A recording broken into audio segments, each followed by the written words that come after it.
Let's get the latest from across the world now and join South American football expert Tim Vickery as promised. Tim, great to see you.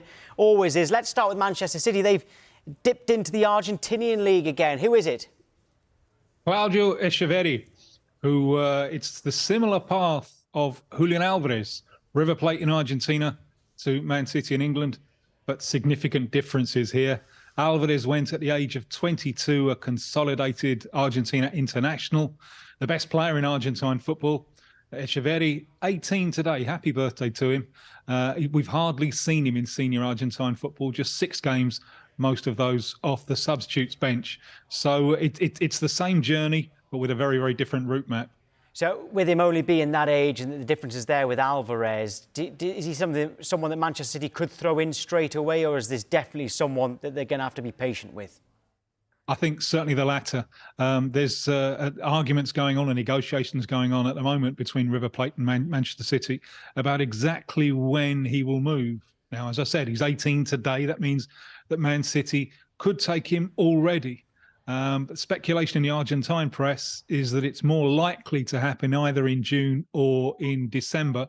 And at first, he may well be loaned out to a club like maybe Girona. River Plate would love to keep him, if possible, until the middle of next year for the inaugural expanded FIFA World Club Cup. But that seems like a long order. You know, if City are going to play more than 20 million for a player, it doesn't seem a lot of sense to leave him in South America for a full 18 months. So this is very, very much a player who's been bought on promise.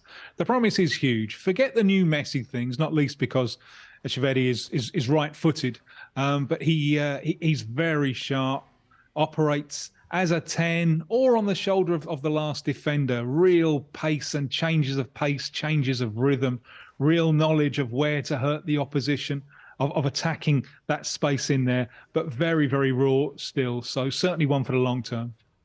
Hi, Tim. We've been discussing the need for Arsenal to sign a striker. Who might be the answer? Well, one that I'm told that they've been having a look at is Marcos Leonardo from Santos in Brazil. Had a very good under-20 World Cup a few months back. What's interesting about him, and he's Pele's old club Santos, who've just been relegated. They would have been relegated much sooner had it not been for his goals. So he's been scoring goals in a losing cause. Now, he is another one, very raw. But what's interesting about him is he is a penalty area operator, not a big target man striker, more of a squat, more of a kind of Romario type figure, very, very good in restricted space. Doesn't offer you a great deal outside the penalty area. His link-up play, I think, still leaves a lot to be desired. But it could be interesting for Arsenal because his skill set would seem to fit in there with the other type of strikers and wingers that they have. But there'll be competition for him. Benfica are getting very interested as well.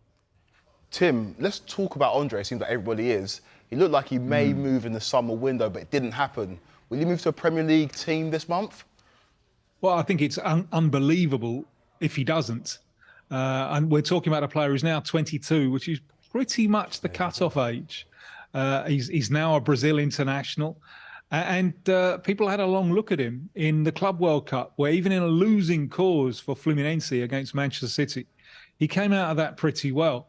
And you saw the way that Fluminense play out from the back.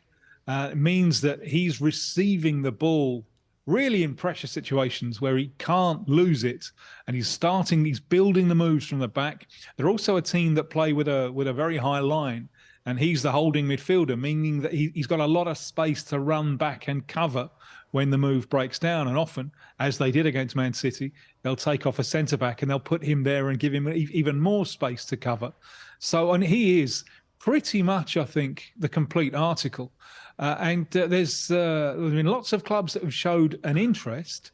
I really don't want to offend any kind of craven cottagers at the moment, but there's an air of disappointment in Brazil that the club that seems to be closest to getting this one over the line is Fulham, because a lot of people in Brazil think that he should be moving to a Premier League club who are fighting for the top honours. Hi Tim, Luton might be looking to add this month and they're being linked with Oscar Zambrano. Well, what can you tell us about him? Well, a lot of clubs have been studying Ecuador because youth development in Ecuador has been really, really good.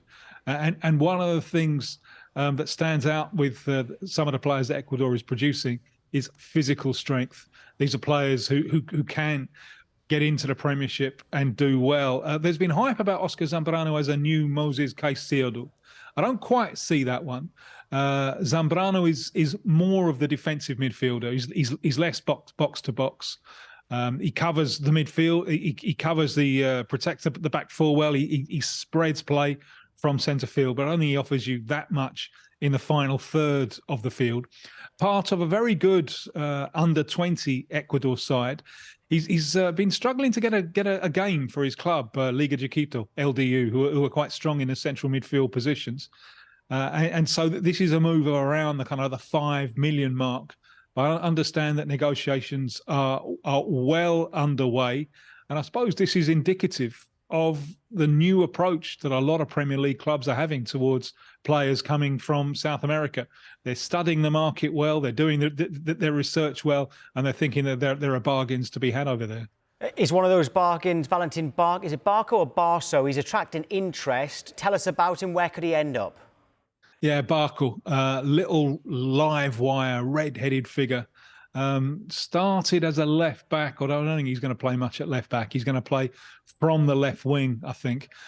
He loves running at rival defences, committing players. He can combine well. He's got a terrific left foot. You wonder where he generates that power from, a tiny little frame. He's got a terrific left foot, which is a surprise weapon. Good from set pieces as well. Made a big impact with Boca Juniors in the second half of last year. A number of Premier League clubs are believed to be disputing him. Brighton, who've done so well with the South American market, also Chelsea and Man City. So this is a player who is definitely going to be on the move, if not in this window, in the summer. Always great to see you, Tim. Thank you. My pleasure. Thank you.